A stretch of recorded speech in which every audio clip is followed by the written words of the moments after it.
Halo sobat, kembali lagi ya. Ketemu dengan saya di video ini dan di channel ini. Kali ini saya mau membahas mengenai sosok Ratu Adil yang sabar dalam menahan diri. Sosok Ratu Adil yang sabar dalam menahan diri. Seringkali kita sebagai manusia, kita jadi orang yang kemerungsung, gak sabaran dan gak kuat menahan diri. Ingat, sabar itu penting. Orang sabar disayang Tuhan. Menahan diri juga penting. Karena apa? Menahan diri adalah contoh orang bijak. Oh, ini belum saatnya, nanti baru saatnya gitu. Oh, ini belum saatnya tampil, nanti baru saatnya tampil gitu. Jadi menahan diri itu sangat diperlukan. Dimana menahan diri ini sangat penting bagi kita semua. Karena kita juga tahu ya, ada dua pencobaan yang suka mencobai kita. Yang pertama itu adalah iblis. Iblis sang pencoba. Iblis datang hanya untuk mencuri, merampok, membinasakan. Iblis hanya ingin mencobai, membuat supaya orang berbuat maksiat, supaya berbuat jahat, supaya melukai, supaya membuat rasa sakit gitu ya. Itu iblis. Yang pertama yang suka mencoba adalah iblis. Yang kedua, hawa nafsu kita. Hawa nafsu kita harus kita handle, harus kita pegang, harus kita kendalikan. Kita nggak boleh dikendalikan oleh hawa nafsu kita, tetapi kita yang harus mengendalikan hawa nafsu kita. Oh, aku suka dia, tetapi aku sadar aku suka dengan dia itu sebatas apa. Harus bisa ada pengendalian diri. Seperti halnya terdapat di dalam Pengkhotbah, di dalam Pengkhotbah pasal ketiga ayat kedua.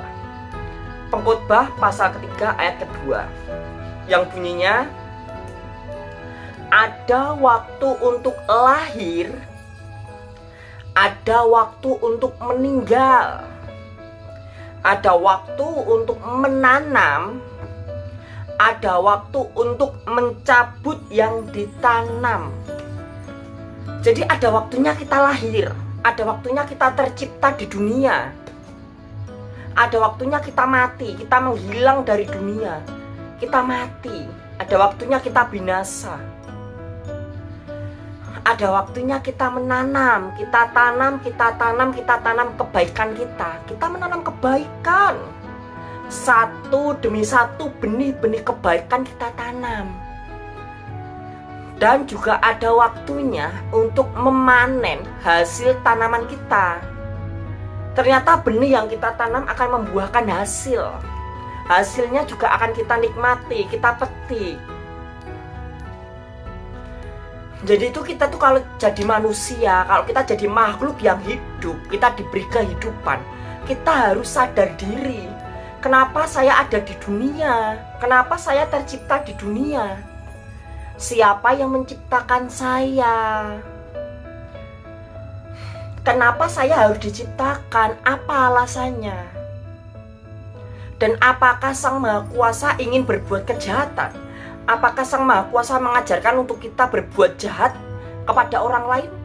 Apakah Sang Maha Kuasa mengajarkan kita harus saling melukai, saling membunuh, saling mencobai? No. Sang Maha Kuasa hanya ingin kasihilah sesamamu, sesama makhluk hidup. Kita harus bisa mengasihi sesama kita. Sama-sama makhluk yang hidup. Sang Maha Kuasa tidak pernah mengajari kita untuk berbuat jahat. Sang Maha Kuasa tidak pernah untuk mengajari kita untuk mengurung seseorang.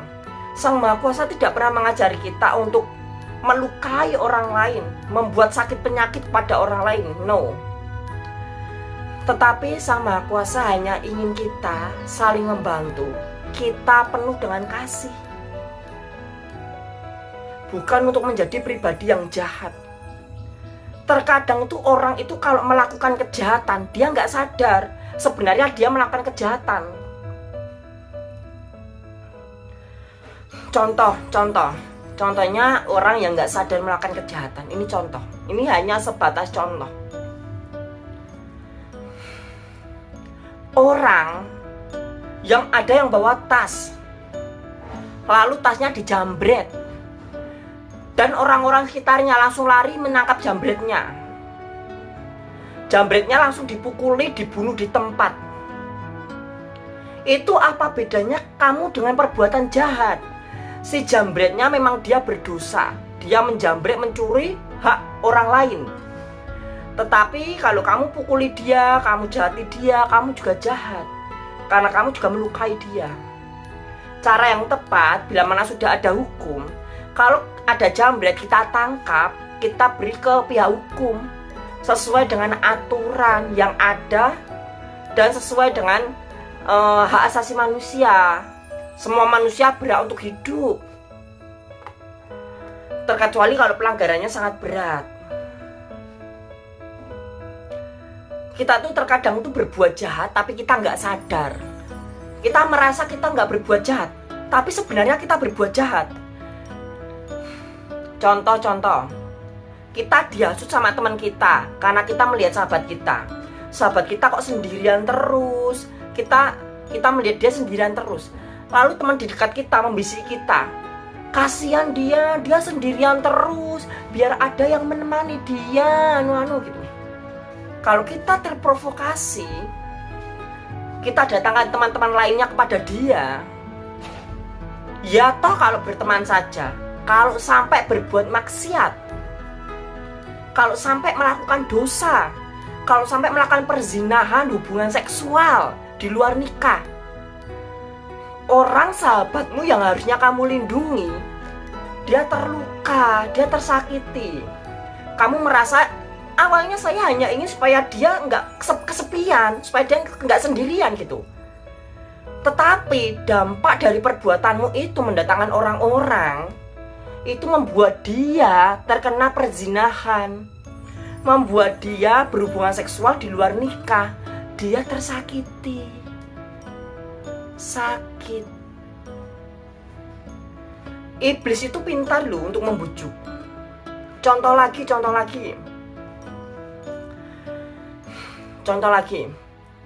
sahabatmu datang kepadamu, sahabatmu datang ke rumahmu, sahabatmu meminta pertolongan kepadamu, meminta bantuan kepadamu. Lalu ada teman sekitarmu membisik kamu, wah dia butuh bantuanmu. Dia tuh kan butuh bantuan, dia butuh bantuan pinjem uang kan, dia hanya butuh bantuan pinjem uang kan.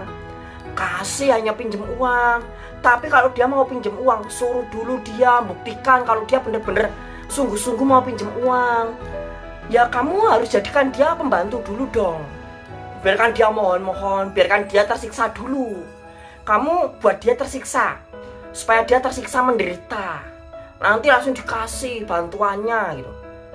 Itu sama saja kamu berbuat baik, tetapi kamu lebih jahat.